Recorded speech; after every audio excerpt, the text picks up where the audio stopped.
Whew. That was Cindy. She was just Blue Monks and a claimer for the first time tonight, and you have to sign a claiming authorization. So she was wondering what to do. I said, Cindy, I'm the authorized agent. Just sign it. If you need me to email it to me if you're that worried about it. So if it comes through, I'll sign it and send it back to her. But we were dragging our feet through that list anyway, weren't we? Granite Hill, we ended with him, as I said. For those of you out there thinking that Granite Hill should trot in 2 minutes right now, you best sell your shares because it's not going to happen. And I don't think I've ever alluded to anybody that it would. I think he'll get better and better and better. If you went out in a month and trotted in 2 minutes, that would be shocking. And I would be very happy. I guess it wouldn't be shocking. I wouldn't be shocked.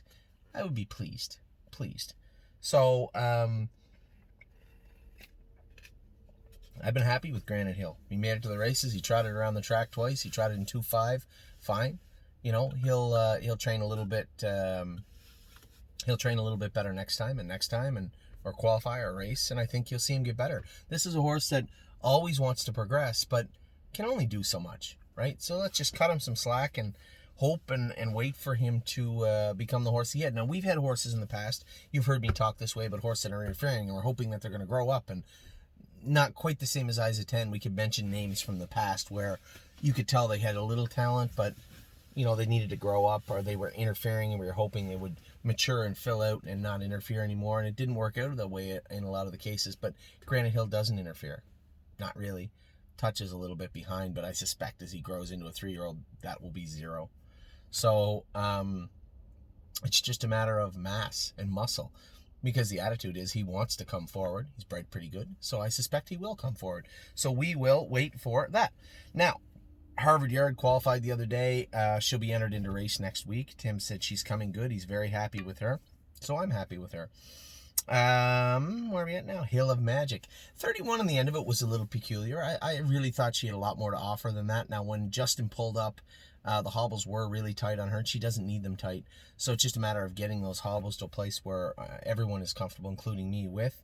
So she's a filly again, probably go to the Ferris this summer, go to the Buckeye.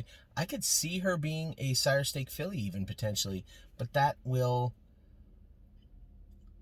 happen.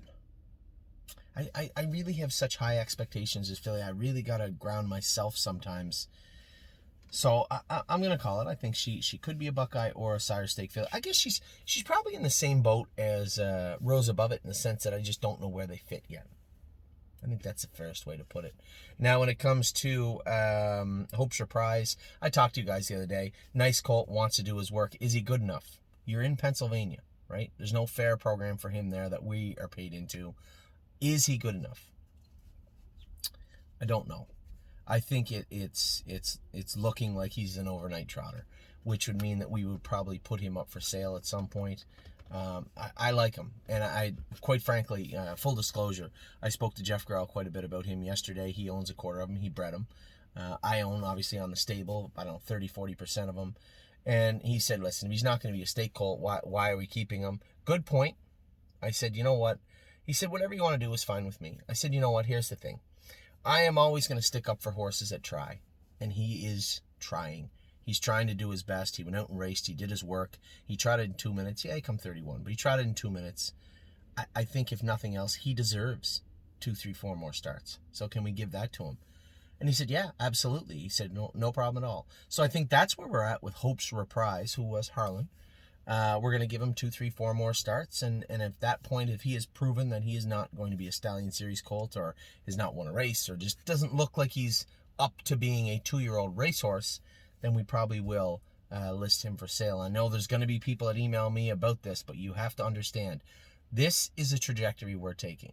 All right? You guys have seen the luck we've had over the last 2 weeks, and that's because we're weeding out the horses that were making us average, that were making us unlucky some nights. When you go and race horses and you know they can't win, you're not doing yourself any favors. In fact, you're doing yourself a disservice, and that is where the stable stands. So I hope everybody joins me in understanding that we're trying to build a strong team. We don't have to win the Breeders' Crown. We don't have to have the best horses. But when we go to the track, we should be able to put our horses in a place where they can win.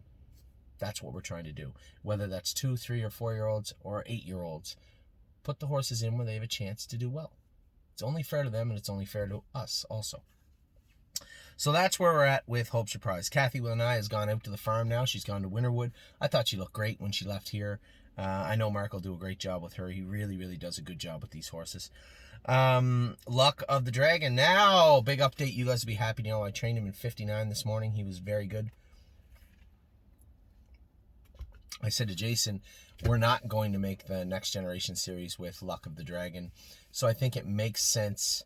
We could qualify him Thursday. I can take him to the fair on Monday. You don't have to be qualified to go to the fair. So I think we're just going to go to the fair with Luck of the Dragon. I don't know what kind of track Marion is, but if it's a decent track, he'll pace 2-1 around there, no problem. He looked good today. Much better. Back looking towards. Still not there yet. Obviously, we knew he wasn't going to be, but still starting to come back to the horse that we were watching all winter. Looks better now, so they did a great job with his palate. Everything looks to be coming around. Now, a training trip in 59 by yourself is quite a long way from 54, 53, but at the same time, I was happy with what I saw today. So Luck of the Dragon looked great. You're probably going to see him show up. I could put him into qualify, but the thing is, if we put him into qualify, the timeline is not fair to him to race him on the Monday. So I think what we'll do is skip the qualifiers on Thursday and race him Monday at the Marion Fair. That's my plan for Luck of the Dragon. Massive Profit is racing on Monday. 7-1 morning line. Fair enough. He's in with 3-year-olds. This horse will race once, and then him and Spent will head to Irv Miller's stable in Indiana. Man, oh man, I think very, very highly of this colt, and I can't wait to see him 1 race Monday and 2 race in Indiana. Matt's MVP qualified. Now, his liver count was up. He's scoped full of mucus. All things considered, factoring in that qualifier, it was a good qualifier. He's still a frustrating animal to be around, but we will get him healthy. We will get that liver to come down, and we'll start racing him. His first start will be in the Buckeye. Don't know when it is, but that's when his first start will be. Mischievous Rose. They cultured the Swab. She qualified last half 57 and looked great. They scoped her after, and she was chocked full of mucus. So I heard this, and I'm like, oh man. Another allergy case. You know, what are we going to do with her now? They cultured the mucus in her throat, 2 forms of bacteria. Not a big deal. They found the antibiotic that'll work well, so they have her on that now. Probably give her a week. She won't qualify this week, but the following week she'll qualify with Archer's Rainbow a week from this coming Friday. Of Tom looked absolutely fantastic. I can't say enough good things about this filly. She's just a great horse, and you know, I look back from day one when we put the harness on her, and I tried to buy John Evans, and we were doing that video way back when she looked then like she did the other day. That's rare, and I've just been so pleased with her, and to see her come up with such a strong sparkling qualifier was really something else. 1-2 Skip a few. I told everybody that was oh, what's wrong with Skippy? Nothing's wrong with Skippy. Skippy looked just fine the other day, didn't she? For those of you that think Skippy is going to be a top flight sire stake filly, you're going to be disappointed. She's not. She's going to be a really nice Buckeye filly. I'm going to have a lot of fun with 1-2 Skip a few this summer, but to think that she's going to tackle everybody is a little unfair, right? She's a June foal. She's a good-looking filly, but I don't want to race any of these horses outside their means. Inevitably, there's going to be horses that we try to race in the sire stakes, and we find out they're Buckeye horses. But this particular case, she'll be headed to the Buckeye right off the bat, and I hope nobody's out there saying, oh, that's not right. I don't like that plan. Okay, that's what's going to happen, because she needs to be in where she can win. Peanut Butter and Jelly, hard to gauge that. You know, James took her back. She's a millionth at the half in the pouring rain in the mud, mile and 2.6. You know, I talked to Margot tonight, one of our partners on Peanut Butter and Jelly, and she's like, well, you know, you didn't have much nice things to say about Peanut Butter and Jelly. What do you want me to say? She went in 2.6. She is 10 seconds from being a competent sire stake of any form filly. So I would like to see her. That's the other horse. She's going to the vet on Monday. I would like to see her come out Friday and qualify in 58. That would be nice. I would like to see that. So I don't have any problem with Peanut Butter and Jelly. She needs to obviously do more. That goes without saying, I think. And that's not to say I'm down on her. Her qualifier was fine. She did everything mechanically the way she's supposed to, but I would like to see her pace 58. Prairie Fire certainly looked fantastic. I go back and look at my top. I had to do a top 15 list this week. Go look at the top 15 list and what I spoke about Prairie Fire, what he went through this week. he's something else. He's tough. I really, really like this horse, and we're gonna have a lot of fun with a lot of these horses, and he's definitely one of them. Procrastinator, the turnaround horse of the millennium, but he's looked exceptionally well, and looked great again the other day. What else do we got here? Purple Aura trained her today in 2-6. Didn't want to go too much with her. She's in on Wednesday. I suspect she'll be fine Wednesday. All these 2-year-olds are racing against aged horses on Sunday, Monday, Wednesday. Is that does that make me happy? No. But at the same time, I outlined a plan where, listen, if you're a 3-year-old maiden in June, unless you only have 2 or 3 starts, you got 10 starts and you're a maiden in June, yeah, I'm okay with Voyage of Ice and Fire racing against you. Where are we at? Prince Tab, 31 in the end again, concerning, but lost a lot of toe that day coming off the virus. He needs 65 pounds. I don't care. He's not racing until we put it on him. So that's where he is. And I say 65, it could be 50, 100, whatever. He needs to put some weight on. That's what Prince Tab needs. Renegade Gypsy doesn't need to put any weight on. He looks like $1 million and looked absolutely fantastic today. Mario and Davey, they've done a great job with this horse. Really, really happy with him. Resolute Bay, Johnny and Deb done a great job with this horse. Man, he looked really, really good today or yesterday. I was really, really impressed with this horse. No, it was today. Yeah, it was. Or was it? Yeah, I think it was. Really impressed with the way he did his work. Rosie's Masterpiece, qualified good, but again, hard to gauge with that mud line. Go back again next Friday. I think you'll see her probably try 2-1 or so. I think that would make me happy for sure. 2-2. Slim Jimmy. Here's something weird. Slim Jimmy gets over here. He needs shod. So we're going to train him today. Mario said he's a little off left hind. He does need shod. Looks like he needs to visit the vet, right? Looks like his knees are bugging him. He definitely needs new shoes on. But he was a little off left hind. But here's the weird thing. We had bandages under the boots, and they were on tight. And he looked really uncomfortable walking out to the track. I come back, and I said, hey, take that. We just took it off the left hind. I said, take that bandage off that leg. He doesn't look very comfortable on it. Went out, and he trained fine. I trained him in 2-1 last half and 58 at Northfield Park. He was fine pulling up. Another reason I want to go back to the barn and look at him. Did he eat his supper? Is he comfortable in the stall? But definitely need to have the vet look at him. Now, my question would be, why did the bandage affect him that much on that leg? Could be that he's got some roughness on that sesamoid at the back of his ankle. I don't think it would be his foot. I don't think it would be his hock. I don't think it would be his stifle. The difference between him walking out to the track before and after we put that bandage on him is pretty telling. So what is it? Could be a splint. I didn't see any splints when I looked at him. So I'm thinking maybe he's got some roughness on that sesamoid at the back of his ankle. So we're going to have the vet look at him on Monday morning. But definitely 2-1 all by himself last half, 58. Very strong mile. Slim Jimmy's no joke. Nice horse. Spent, qualified 2-1, looked good also doing it. He'll be heading to Indiana soon to join the Irv Miller stable. We made some shoeing changes and equipment changes with him. Chris Lime said he was a different horse. So it worked. Stonebridge Dolce is coming over here this week sometime, both her and Garden State Dio. Want to get a look at her. She's got to be going with other horses, and training her by herself is not going to be helpful. Stonebridge Chicati was scratched today. Mario said, little pinchy on his feet, just got him shod, plus he had a temperature, a little sick. Listen, any one of those things could easily keep him from participating in qualifiers today. Definitely the combination of them will. So no big deal. He's going to go to the vet also, I believe, on Monday and get looked at. A lot of these horses this time of year, their knees are a little tight. Usually inject their knees with polyglycan, which is fairly helpful. As far as the temperature and whatnot, I mean, his feet are a little sore because he'd shod. Fine, we're going to tub him and iodine him. He'll be fine in a couple of days. The knees are fairly easy to fix for the most part. And then as far as the temperature goes, obviously it's going to run its course. So just a bad day for Stonebridge Chicati to qualify, but he'll be back next week. Sweet on Pete, looked great training today. 2-4 last half, 59 last quarter and 29 seconds. I like this filly. This could be any kind of filly. She is built like a beast. All she wears is bandages behind. She can really dance, and I really, really like her. So I can't wait to see what the summer's going to bring. We get 6 nice trotting fillies right now. 3-point blue chip. Now, a lot of people, I think I've been very clear. I've articulated as best I can. So I'm going to put it as easy as I can. 3-point blue chip will not race until he is 100% ready to rock for a number of reasons. He looks good training. Amy trained him today. I thought he looked great. This horse continues to impress me, but again, shouldn't really, right? He's a regally bred horse, the most expensive horse we've ever bought.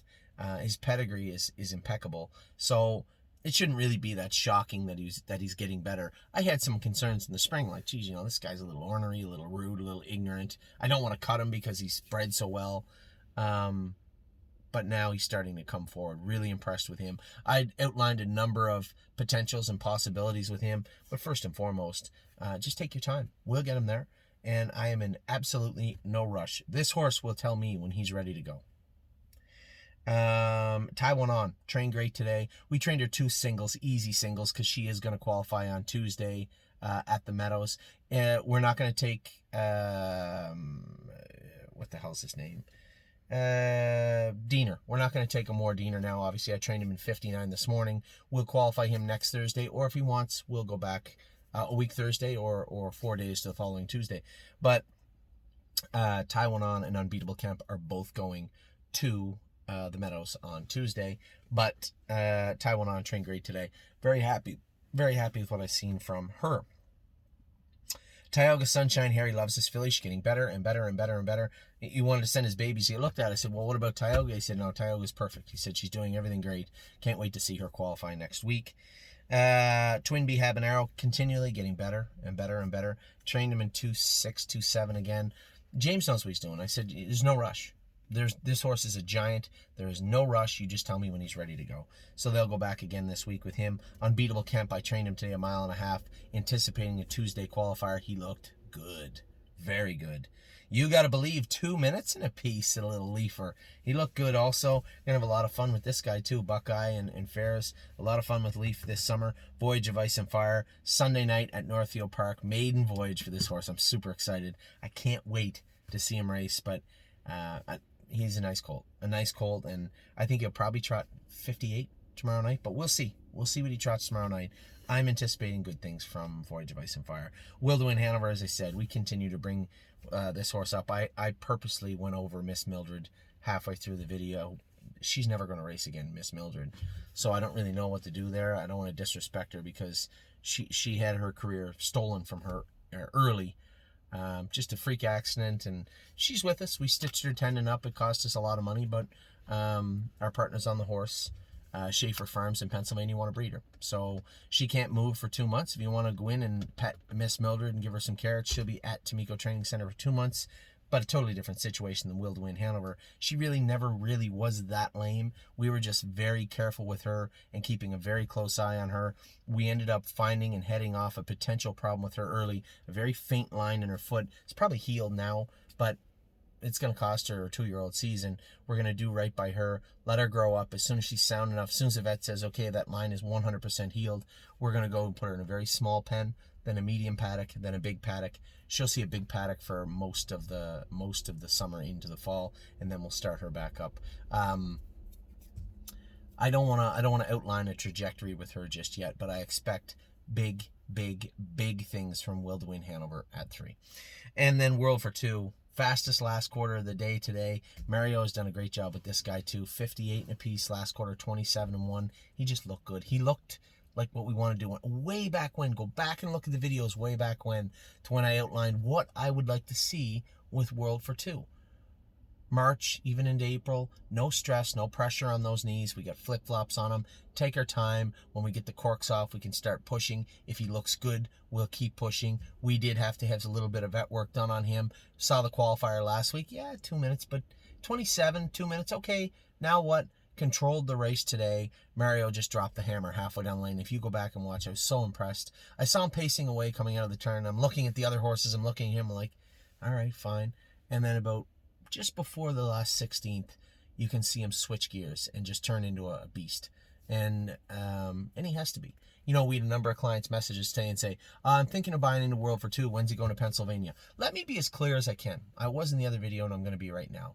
If you are planning on buying into World for 2 because you think he'll be a stake horse in Pennsylvania, don't waste your money, because I'm not taking him to Pennsylvania until he is absolutely ready. And if that isn't in this calendar year, I'm okay with that. I'll race him in the Maiden, at Georgian, and at Mohawk, the 2-year-old races. He can race in the Dreammaker. At that point, we'll know if he's going to cross the border or not. He'll have 5 or 6 starts into him. And he'll only cross the border if I think he'll do some damage over there. This year is all about molding him into the 3-year-old I truly believe he can become.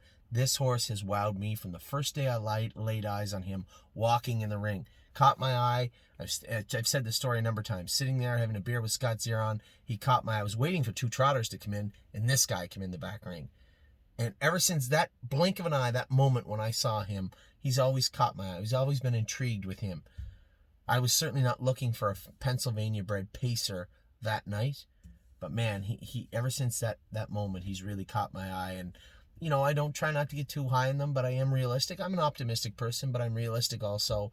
The plan that we laid out for this horse was one where at no point along his path was he to be lame or sore. A lot of these horses got to push through little hurdles that bother them. We have Splint's crowd. They keep training. You know, if their knees are bothering them, we'll blister them, put flip-flops on them, keep pushing. They're athletes. You got to push. This guy was different. From day one, I've laid out a plan in which we were not going to put him in a position. And the reason being, we had a rock and roll dance, the first crop. You guys, many of you that were there from day one will remember dancing at Midland. He's still racing. He's still pacing 50-51 because he's a good horse. He's a nice horse, but he was always lame. Always had his issues at 2.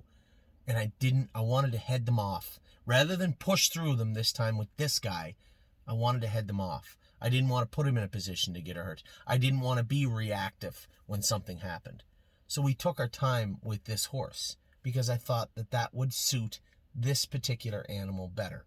Not to say that it is. He just qualified. It's not like he won the North American Cup. He just qualified, but he did it pretty good. And Mario did a great job. The plan has worked perfectly from day one with this guy, and I would love to see it through.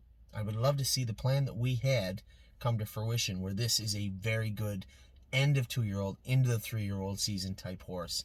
But that will keep us on this path. So for those of you out there saying, oh, I can't wait till they get him to Pennsylvania, you better buckle up, because he's not going there for a little while. This horse is going to stay right here in Canada for quite some time.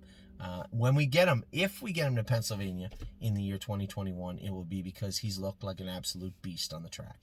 So that is the 2-year-olds. I got you almost 40-50 minutes of 2-year-olds there. I think I've outlined every single 2-year-old, what I think of them, how they did. Every week I tend to miss a horse. I'm just scanning through to make sure I didn't. I believe I got everybody. Listen, we've had an incredible qualifying season, heading into stake season. Sure, everybody says, oh, they're only qualifiers. Don't get too high on yourself. Why not? Why can't we be happy? Why can't we be optimistic? Our horses just looked incredible this week. I'm not going to sit home and say, oh, it's only a qualifier. Yeah, of course it's a qualifier. But they look good. So why shouldn't we celebrate? Why shouldn't we be happy? I'm very happy. We've had 14 winners already, I think. 14 of our horses, 14 or 15, have taken lifetime marks already. We got a good roster of 2-year-olds. This is going to be a good season. I'm very hopeful. I'm excited, as I'm sure you are too. So that's your 2-year-old list. It's getting dark now, so tomorrow is when you'll see me again for the 3-year-olds, for the barns, for everything. But for now, that is it. It's enough talking for one day. We'll talk to you all very soon.